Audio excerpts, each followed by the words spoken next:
Voilà ce qui nous arrivera. Je vais vous réciter un hadith du prophète Mohammed, la paix de soit sur lui. Regardez ce qui se passe en cette période. Dans un hadith authentique du saint prophète Mohammed, il nous a dit ceci, lui-même, c'est le prophète qui parle. Il dit quoi? Il dit قال رسول الله صلى الله عليه وسلم يوشك أن تداعى عليكم الأمم من كل أفق كما تتداعى الأكلة على قصعتها قلنا من خلة بنا يومئذ قال لا بل أنتم يومئذ كثير ولكنكم غثاء كغثاء السيل ينزع الله المهابة من قلوب عدوكم ويجعل في قلوبكم الوهن قيل وما الوهن قال حب الحياة أو حب الدنيا وكراهية الموت. Écoutez attentivement cet hadith. Le prophète Mohammed sallallahu alayhi wa sallam nous prévient, il dit, il arrivera un moment où des nations du monde se rassembleront contre vous, les musulmans, de toutes parts, comme les gens se rassemblent autour de la nourriture pour en manger. On a servi la nourriture, elle est sur la table et les gens s'appellent. Venez, la nourriture est prête, venez manger. Le prophète nous dit, il arrivera un moment où vous les musulmans, des nations vont se rassembler de toutes parts. Elles vont s'appeler pour aller vous tuer, vous les musulmans. Elles vont se rassembler pour aller vous tuer. Et le prophète, les Sahaba demandent, ô messager d'Allah, est-ce que c'est à cause du fait que nous serons peu nombreux à cette époque? Est-ce que ces nations vont se rassembler, chercher à nous tuer parce que nous serons minoritaires? Nous serons peu nombreux? Écoutez la réponse du prophète. Non, vous serez très nombreux à cette époque, mais vous serez comme les écumes à la surface de l'océan, c'est-à-dire vous serez faibles et divisés. Nous serons très nombreux, comme aujourd'hui, nous sommes très nombreux. Des nations se rassemblent, personne ne parle. On va tuer des musulmans en Syrie. Plus de 350 000 musulmans sont tués en Syrie. Personne ne parle. Les Rohingyas sont tués à cause de leur religion. Personne ne parle. Il aurait fallu qu'un groupe de gens positivistes fasse beaucoup de bruit pour qu'on commence à réagir. Pourquoi? Parce qu'il s'agit des musulmans, afin que la prophétie se réalise que Mohammed est véridique. Imaginez un seul instant si c'était plus de 350 000 Américains qui étaient tués. Imaginez un seul instant si c'était plus de 350 000 Européens qui étaient tués. Imaginez un seul instant que si c'était plus de 350 000 Juifs qui étaient tués. Comment le monde allait-il être mobilisé pour répondre à cela? Mais comme il s'agit des musulmans, le monde se tait. Et pourquoi cela arrive? La réponse est donnée par le prophète lui-même dans cet hadith.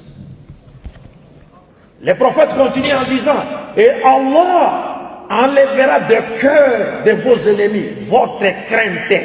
Ils n'auront pas peur de vous. Écoutez ça. Lorsque ce moment arrivera, le prophète dit, Allah va enlever plutôt votre crainte dans le cœur de vos ennemis.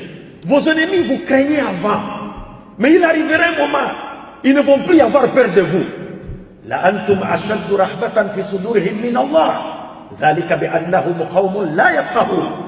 Dieu dit dans les Saint-Coran, les koufars, ils ont peur de vous les musulmans, puisqu'ils n'en ont peur de Dieu. Mais aujourd'hui, c'est le contraire. C'est les musulmans qui ont peur maintenant. Et Allah a enlevé la crainte des musulmans de cœur de ces gens-là. Ils n'ont plus peur de nous. C'est-à-dire de sorte que même les musulmans et même dans leur propre pays, des fois ils ne peuvent même pas parler, chercher à justifier l'islam, à innocenter l'islam, à innocenter les prophètes. Ils ont même peur de parler. Est-ce que vous comprenez? Tout cela c'est l'objet de la prophétie. Et le prophète dit, mais quelle sera la cause? Les disciples demandent. Et le prophète dit, et Allah mettra le wahan dans nos cœurs. Les disciples demandent, Wama le wahan, ya Rasulallah. Le wahan, c'est quoi? Il dit, Dieu mettra la faiblesse dans vos cœurs. Le musulman, la faiblesse sera mise dans nos cœurs. Mais cette faiblesse, c'est quoi? Le prophète explique, il dit, les sahaba demandent, qu'est-ce que le wahan? Qu'est-ce que cette faiblesse?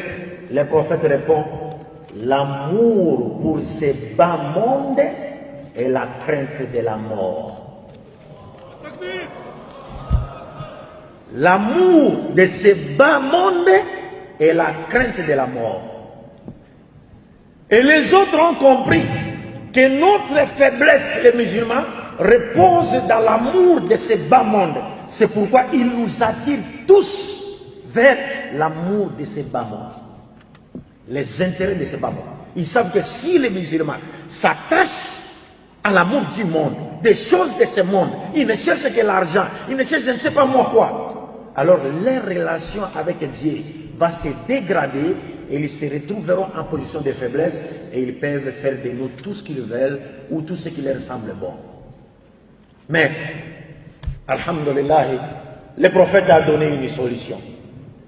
Parce que je n'ai pas voulu rentrer encore dans le vif du sujet, parce que c'est un sujet très très profond, parce qu'il fallait aussi démontrer le caractère universel de la mission de Muhammad sallallahu alayhi wa sallam dans les écritures antérieures, mais nous n'avons pas assez de temps pour le faire. Peut-être qu'on le fera dans la phase question-réponse, Inch'Allah.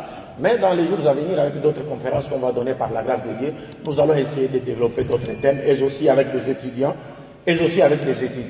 pour leur parler du rôle de la jeunesse, Inch'Allah, parce que nous avons besoin. Il y a aujourd'hui nécessité de voir nos étudiants, nos intellectuels s'intéresser à la religion, apprendre l'islam. Parce que l'islam, la communauté musulmane, c'est comme un oiseau qui ne doit voler qu'avec ses deux ailes. L'aile des sciences islamiques et l'aile des sciences modernes. Alors, mais le prophète, heureusement, nous donne une solution. Je vais terminer par cet hadith, Inch'Allah, parce qu'on vient de me rappeler déjà l'heure. Le prophète nous donne une solution, il dit quoi? Dans un hadith, le prophète était en train d'exhorter ses disciples. Et les disciples ont eu peur même du sermon qu'il leur avait donné le prophète. Et ils ont demandé au prophète, prophète, cette exhortation, c'est comme si vous vous rapprochiez de la mort. Voudrez-vous nous donner un conseil? Le prophète donne le conseil, il dit quoi? Il dit, فَإِنَّهُ مَنْ يَعِيشُ مِنْكُمْ فَسَيَرَ اخْتِلَافًا كَثِيرًا. Le prophète Mohammed, celui qui vivra, celui d'entre vous qui vivra, verra beaucoup de contradictions entre les musulmans. Beaucoup de contradictions verront jour, beaucoup de divergences verront jour entre nous, les musulmans. Mais le prophète a donné une solution. Les contradictions vont arriver, les divergences vont arriver. Et le prophète ne voudrait pas que nous restions, nous continuions, nous persévérions dans les contradictions et les divergences. Il donne une solution. Il dit quoi? Les Sahaba lui demandent. Maintenant il dit فَعَلَيْكُمْ بِسُنَّتِي وَسُنَّةِ الْخُلَفَاءِ الرَّاشِدِينَ الْمَهْدِيِّينَ. Je vous recommande de vous attacher à ma sunna, à ma tradition et à la tradition des khulafa, des khalifes qui vont venir après moi, les sages, les bien guidés. Si vous voulez vous en sortir, et si vous voulez retrouver votre honneur qu'avait le musulman d'alors à l'époque du prophète, alors il n'y a qu'une seule solution. Le prophète dit, faites un retour vers les vraies valeurs spirituelles et morales que moi, Muhammad, j'ai enseignées et qui seront perpétuées par mes khulafa rachidines qui viendront après moi.